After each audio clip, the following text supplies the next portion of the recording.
Subscribe करें हमारे YouTube channel को और बेल आइकन को प्रेस करें हमारे लेटेस्ट वीडियोस को देखने के लिए।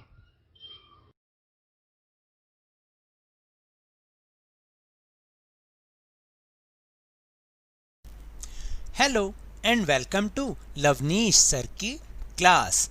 आज की ये शिक्षा निदेशालय राष्ट्रीय राजधानी क्षेत्र दिल्ली की वर्कशीट नंबर 10 जो कि क्लास 6 के स्टूडेंट्स के लिए ही है, यह ली गई है गणित विषय से और जिसमें हम टॉपिक समझेंगे पूर्णांक, यानी उसका आज हम केवल परिचय यानी थोड़ा बहुत ही उसके बारे में जानेंगे और ये जानेंगे कि दैनिक जीवन में पूर्णांकों का हिसाब किताब या पूर्णांकों के बारे में जो भी सूचना है वो हम कैसे लिखते हैं या कैसे समझते हैं। अब ये पूर्णांक याद तो है कि पूर्णांक किसे कहते हैं। पूर्णांक कहते हैं जो माइनस वाले भी हो सकते हैं और जो प्लस वाली संख्याएं भी हो सकती हैं, यानी वो धनात्मक भी होते हैं और ऋणात्मक भी, जैसे 1 2 3 4 और इसी तरह से -1 -2 -3 -4, इस तरीके से इन्हें हम पूर्णांक कहते हैं। तो जैसा मैंने अभी आपको बताया कि ये प्लस वाले भी हो सकते हैं और माइनस वाले भी हो सकते हैं। तो चलिए कुछ उदाहरणों की सहायता से हम इसे समझते हैं कि दैनिक जीवन में हम इसका उपयोग, इन पूर्णांकों का उपयोग किस प्रकार से करते हैं। तो पहले हम देखिए धनात्मक पूर्णांक करते हैं और इसके साथ साथ ही हम ऋणात्मक भी करते जाएंगे ताकि आपको दोनों की तुलना पता चलती जाए। जैसे पहला है कि तापमान 0 डिग्री सेल्सियस से 29 डिग्री सेल्सियस ऊपर यानी ज़्यादा, तो इसका मतलब +29 डिग्री सेंटीग्रेड। समझ रहे हैं मेरी बात, 0 से ऊपर यानी ज़्यादा। और इसी तरह से तापमान 0 डिग्री सेल्सियस से 2 डिग्री सेल्सियस नीचे यानी कि कम। जब मैं कम की बात या नीचे की बात कर रहा हूँ, 0 से नीचे की बात, तो वो हो जाएगा -2 डिग्री सेल्सियस। उसके बाद फिर मैं बात करता हूँ कि समुद्र तल से ऊपर, माउंट एवरेस्ट की ऊंचाई, समुद्र तल से ऊंचाई पर ऊपर की ओर, तो मैं क्या बोलूँगा +8,848 मीटर। लेकिन जब मैं बोलूँगा कि समुद्र तल से नीचे मरीना ट्रेंच की गहराई, जो हमने एक लिमिट बना रखी है समुद्र तल, उससे नीचे की तरफ, तो मैं बोलूँगा, फिर मैं उसको लिखूँगा कि -10,994 मीटर। अभी कुछ समझ में आ रहा है आपको कि जब हम किसी संख्या से ऊपर की तरफ जा रहे हैं, यानी 0 से हमने बेस बना रखा है, हम ऊपर की तरफ जा रहे हैं तो प्लस, नीचे की तरफ आ रहे हैं तो माइनस। फिर तीसरा जो है कि 3,000 रुपये बैंक में जमा किए यानी ज़्यादा ऊपर की तरफ, तो वो हो गया +3,000 रुपये। और मैं अगर बोलूँ, यहाँ पे थोड़ा गलत लिखा है, यहाँ पे 3 नंबर होना चाहिए, बैंक से 4,000 रुपये निकाले गए, कम हो गए, तो उत्तर होगा -4,000 रुपये। माइनस हो गए ना, क्योंकि निकाल लिए। फिर चौथा है कि 12 छात्र कक्षा में और आ गए, तो जितने थे उसमें 12 और आ गए, तो इसका मतलब +12। और 2 छात्र कक्षा से स्थानांतरित हो गए यानी चले गए, जितने थे उसमें से 2 चले गए यानी -2। समझ रहे हैं कि इस तरीके से हम पूर्णांकों को प्रयोग करते हैं। फिर है पांचवा, जमीनी स्तर से 11 मंजिल ऊपर, तो यानी हम ऊपर की तरफ जा रहे हैं तो +11, और जमीनी स्तर से 1 मंजिल नीचे, जैसे जब बेसमेंट में जाते हैं, आपने भी देखा होगा ना लिफ्ट पे क्या लिखा आता है, -1। फिर छठा है कि जब आप 10,000 रुपये कमाते हैं, यानी आपके पास कुछ नहीं था, आपने 10,000 रुपये कमाया, तो प्लस के 10,000, और आपने 400 रुपये खर्च किए यानी आपके पास से कम हो गए, तो वो हो गया -400। अब आपको समझ में आ रहा है कि हम दैनिक जीवन में पूर्णांकों का उपयोग किस प्रकार करते हैं। हम उसको प्लस में भी यूज़ करते हैं और माइनस में भी हम उसका प्रयोग करते हैं। तो जब हमें इसे संख्या रेखा पर दिखाना हो कि ऋणात्मक पूर्णांक कौन से हैं यानी माइनस वाले कौन से, और धनात्मक यानी प्लस वाले कौन से हैं, तो हम उसे इस तरह से दिखाते हैं। जैसे हमने एक लाइन बनाई, देखो जैसे यहाँ लाइन बना रखी है, यहाँ एक लाइन बना ली, फिर उसके ऊपर बिल्कुल सेंटर में हमने एक एक लाइन डाल दी जिसको हमने मान लिया 0। तो 0 से जब हम दाईं तरफ जा रहे हैं तो यानी ज़्यादा की तरफ जा रहे हैं, तो प्लस का 1 प्लस का 2, प्लस लिखने की ज़रूरत नहीं है, 1 2 3 4 5 6 और इस तरीके से आगे।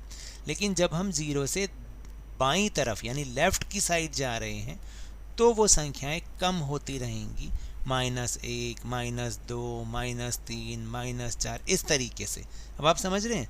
और इसमें एक बहुत ज़रूरी सूचना ये है कि शून्य जो होता है वो ना तो धनात्मक होता है यानी ना तो प्लस का होता है और ना ही वो ऋणात्मक होता है, क्योंकि हमें कहीं तो बीच का सेंटर कहीं चुनना पड़ेगा ना, जो कि किसी की तरफ भी नहीं होगा, ना प्लस की तरफ ना माइनस की तरफ। तो इसलिए 0 को बीच में लिखा जाता है। तो अभी आप इसको और अच्छे से समझेंगे। देखिए ज़रा कि संख्या रेखा पर 0 के दाईं ओर यानी राइट साइड पे जाने पर दर्शाए गए अंकों का मान बिंदु 0 से दूरी बढ़ जाने पर बढ़ जाता है। जैसे जैसे हम राइट साइड जाएंगे, 0 से दूर जाते जाएंगे, तो इन अंकों का मान, इन अंकों की वैल्यू जो है वो बढ़ती चली जाएगी। लेकिन जब 0 से लेफ़्ट साइड जाते हैं, अभी आगे लिखा भी है कि संख्या रेखा पर 0 के बाईं ओर जाने पर दर्शाए गए अंकों का मान बिंदु 0 से दूरी बढ़ जाने पर घट जाता है। यहाँ उल्टा होता है, जैसे जैसे बाईं तरफ लेफ़्ट साइड पर दूरी बढ़ेगी तो संख्याएं कम होती रहेंगी, उसकी वैल्यू कम होती रहेगी। लेकिन जब वो राइट साइड बढ़ेंगी तो 0 से उनका मान ज़्यादा होता चला जाएगा। तो बढ़िया लग रहा है ना, समझ में आ रहा है। फिर है पूर्णांक के बारे में कुछ रोचक तथ्य। जैसे पहला पॉइंट है कि 0 सभी ऋणात्मक पूर्णांक से बड़ा होता है, लेकिन ये सभी धनात्मक पूर्णांक से कम होता है। तो देखिए कितना रोचक तथ्य है ना कि जितने भी ऋणात्मक वाली यानी माइनस वाली संख्या है उनमें 0 सबसे बड़ा होता है। लेकिन जब हम धनात्मक यानी प्लस वाले नंबर्स देखते हैं तो उसमें 0 जो है वो कम होता है और बाकी जितने भी प्लस वाले नंबर हैं वो उससे ज़्यादा होते हैं। फिर दूसरा है कि 1 सबसे छोटा धनात्मक पूर्णांक है, यानी जो ये 1 है ना, ये सबसे छोटा प्लस वाला नंबर है, सबसे छोटा सभी संख्याओं में। और फिर है तीसरा पॉइंट जो लिखा हुआ है, वो लिखा हुआ है कि -1 सबसे बड़ा ऋणात्मक पूर्णांक है। देखिए ये भी बहुत बढ़िया फैक्ट है कि ये बता रखा है कि जो -1 है वो माइनस वाले नंबरों में सबसे बड़ा है।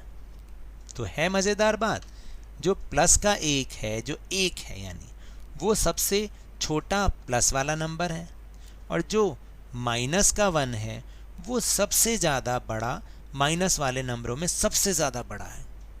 फिर उसके बाद जो चौथा पॉइंट है वो है कि सभी धनात्मक संख्याएं सभी ऋणात्मक संख्याओं से बड़ी होती हैं, यानी जितने भी जो धनात्मक यानी प्लस के साइन वाली संख्याएं हैं वो सारी की सारी माइनस के साइन वाली संख्याओं से बड़ी होती हैं। फिर पांचवा पॉइंट है कि संख्या रेखा पर 0 के दाईं ओर की जो संख्या 0 से बड़ी होती है। जैसे मैंने अभी आपको बताया कि अगर हम 0 से राइट साइड यानी दाईं ओर जाएंगे तो वो सारे के सारे 0 से बड़े होंगे, लेकिन जब हम 0 से लेफ़्ट साइड यानी बाईं ओर जाएंगे तो क्या होगा कि वो सारी की सारी 0 से कम होती हैं, यानी संख्या रेखा पर 0 के बाईं ओर की जो संख्याएं होती हैं वो सारी की सारी 0 से कम होती हैं। है ना, ये कुछ मज़ेदार तथ्य हैं, कुछ मज़ेदार बातें हैं पूर्णांकों के बारे में। तो अब टाइम आता है हमारा प्रैक्टिस टाइम। तो फटाफट मेरे साथ कॉपी निकालिए, नोटबुक निकालिए मैथ्स की, और मेरे साथ इन सवालों को साथ साथ करेंगे ना तो आपका काम भी जल्दी हो जाएगा और आपको समझ भी आएगा, क्योंकि मैथ्स करने वाला होता है, वैसे ही केवल पढ़ने वाला नहीं, उसको साथ साथ करना भी होता है। तो अभ्यास का पहला प्रश्न है कि निम्नलिखित स्थितियों को पूर्णांक के रूप में लिखिए। जैसे कि अभी ऊपर हमने समझा है ना कि इन स्थितियों को पूर्णांक के रूप में लिखना है कि वो प्लस वाले नंबर में आएगा या माइनस वाले नंबर में आएगा। जैसे पहला है समुद्र तल से 500 मीटर नीचे, नीचे की तरफ, तल से नीचे की तरफ, तो क्या होगा -500। ठीक है। फिर इसके बाद है 900 रुपये एक बैंक में जमा हुए हैं, तो जमा 900 रुपये। ठीक है, आप इसको इस तरीके से लिख सकते हैं। फिर तीसरा है कि रुपये 2000 का नुकसान, 2000 का नुकसान हो गया, ये जमा का साइन है, तो यानी माइनस 2000 रुपये, 2000 रुपये। फिर है पतंग ज़मीन से 500 मीटर ऊपर उड़ रही है, ऊपर की ओर उड़ रही है ज़मीन से, तो ये हो गया प्लस 500 मीटर। तो इस तरह से ये चौथा हो गया प्लस 500 मीटर। बढ़िया है, समझ में आया, बहुत ही आसान है। और जो दूसरा प्रश्न है ना ये वाला, कि निम्नलिखित संख्याओं को संख्या रेखा पर निरूपित कीजिए, जो अभी हमने ऊपर संख्या रेखा देखी थी ना, बिल्कुल ऐसे ही एक संख्या रेखा बनानी है हर क्वेश्चन के आगे, और उसमें आपको वही दिखाना है जो इस आपको क्वेश्चन में दे रखा है। जैसे सबसे पहले लिखा है -7, तो इसको कैसे दिखाएंगे? तो देखिए इस तरीके से हम -7 को दिखा सकते हैं। बीच में हमने 0 बना दी, इसके दाईं तरफ प्लस वाले नंबर 1 2 3 4 5 6, और इसके बाईं तरफ लेफ्ट साइड पर -7, -1 -2 -3 -4 -5 -6 -7, इस तरीके से हमें दिखाना है। फिर इसके बाद है कि आपको +3 दिखाना है, वो कैसे दिखाएंगे?